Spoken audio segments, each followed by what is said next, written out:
Good evening, everyone. My name is Wayne. And I'm Rebecca. And we are Your Bourbon Journey. 5/10. This is day 10 of the Advent calendar. We have been going since December 1st, trying a different bourbon every day. We don't know which one that we're trying. And we're going to go ahead and try to figure out today what this is. Rebecca, would you kind of give the parameters of what we're looking at? Yeah, I mean, just a brief rundown. If you've been watching, you probably know it already, but we've got it divided into, is it a bourbon, is it a rye, or is it an American single malt? And so we'll see. Hard to guess the age based on look, because we can't really see it. But we can sometimes guess the proof, and we've been pretty good at guessing the category. Okay, well, let's go ahead and pick it up and use the old schnozola and try to figure out what we got on the nose. Yeah, normally I smell it as I'm pouring, but I didn't tonight. Yeah. This is kind of weird. I feel like I just had this.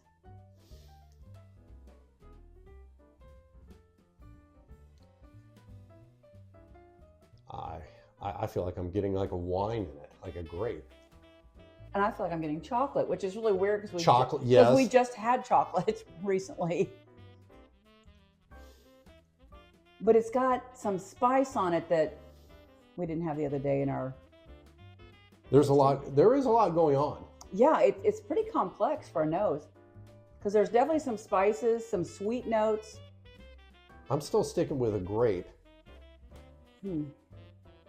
But you're right on chocolate. Well, shall we go ahead and taste it? Cheers. Cheers out there.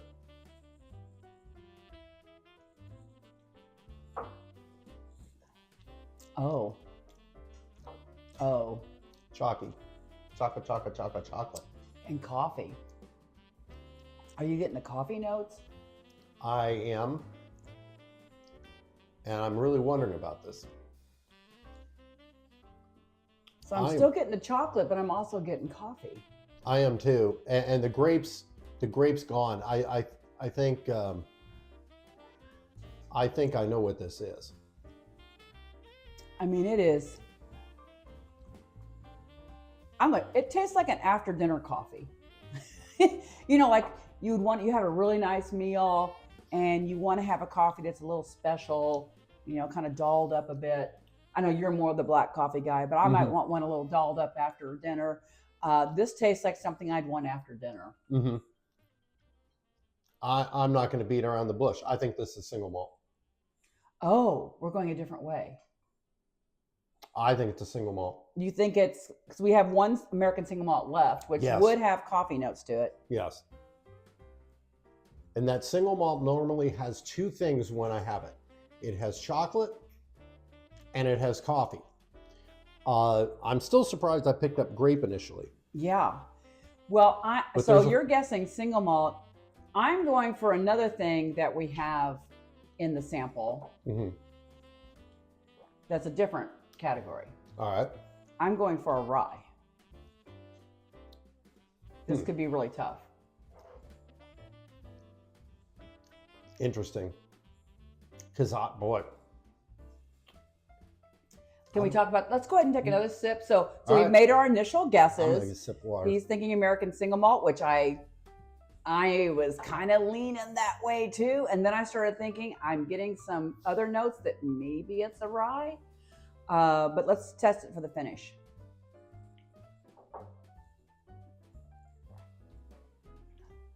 It is just fantastic. It has a very long, lingering finish. I love the finish. A little bit of cinnamon. And a little bit of, I'm getting a little bit of pepper. I'm getting your black pepper. You often get black pepper. I'm getting that. I am waiting for the day I get Salisbury steak. I am, but it'll never happen. Anyway. What do you think about the proof?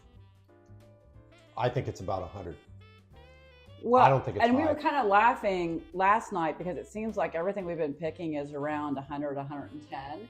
I know we have a few high proof things in there somewhere, but I'm leaning towards about 110 on this. Interesting. But still, we've been a lot of our selections thus far, and it wasn't done purposefully, have been in the 100 to 110 range. Are you, so you're going to make, you ready to make a guess then on it? If you're still going American single malt, I know where you're going because we only have one left. Well, this taste reminds me of Second Sight.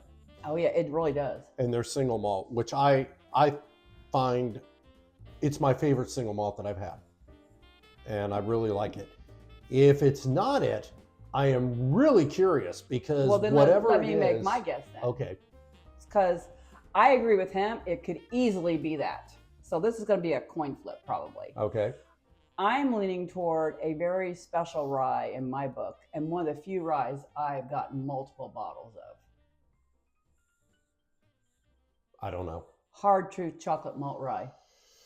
Now I've made it hard, haven't I? Ooh. Because we're both probably in the ballpark here. I'm just saying, we're probably both in the ballpark. I'm trying to discern if it has enough maltiness to be the second salt American to be the single malt. And I feel like it has more spice notes, which is why I'm leaning towards the rye.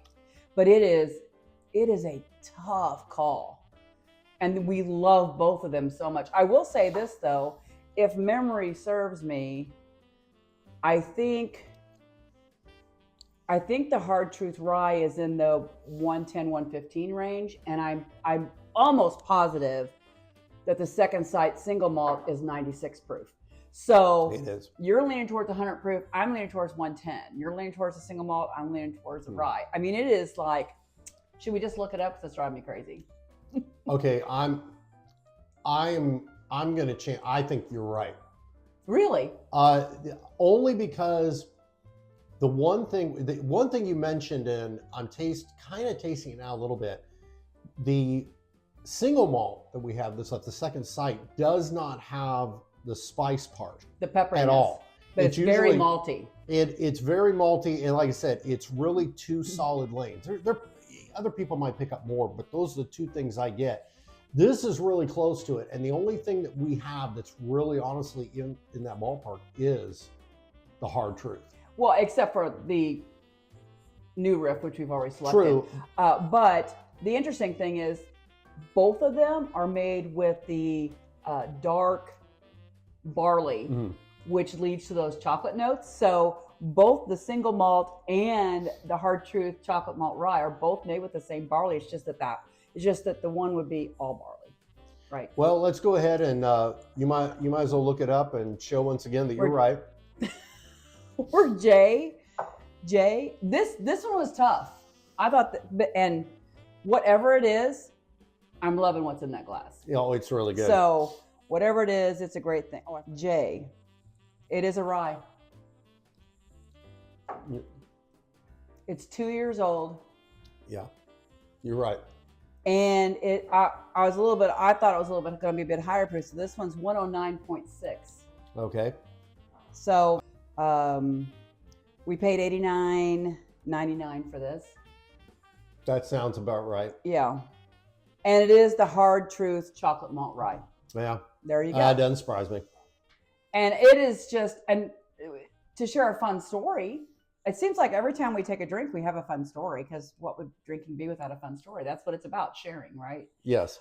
So the first time we tasted this, we had gone on a trip with the Evansville Bourbon Society, and there were a ton of us that went up there. There were 50, 60, 70 people that went to Hard Truth. Yes, it was big. A very VIP event. It was fantastic. I mean, the Hard Truth, all their leadership team was there. Oh, they were all out. They were all there showing us around, telling us what was coming. It was just fabulous. And then when we were in one of the rick houses, they drilled a barrel for us to taste. Yes. And this is what they poured in our glass. And we were like, I'm like, how did you get chocolate and coffee out of that barrel? And they talked about it that day and the type of barley that they had used. And then after we finished our tour, they had you can say it was a charcuterie board. It was a charcuterie table. Yes. I mean, it was just massive amounts of charcuterie items that we had them with some pours that we still had. It was fabulous. And thumbs up to the Evansville Bourbon Society for that event. And 2 thumbs up also to Hard Truth Distilling and their entire leadership team that came out to make that event absolutely fantastic. Hard Truth, really good stuff. Excellent. You stumped me. You fooled me into thinking it was a single malt. And of course, as my life has proven, Rebecca is always right. So cheers to everybody out there. Merry Christmas. Hope to see you on our next video. And hey, Brian Smith, keep it up. This is great. Cheers. Cheers. Merry Christmas.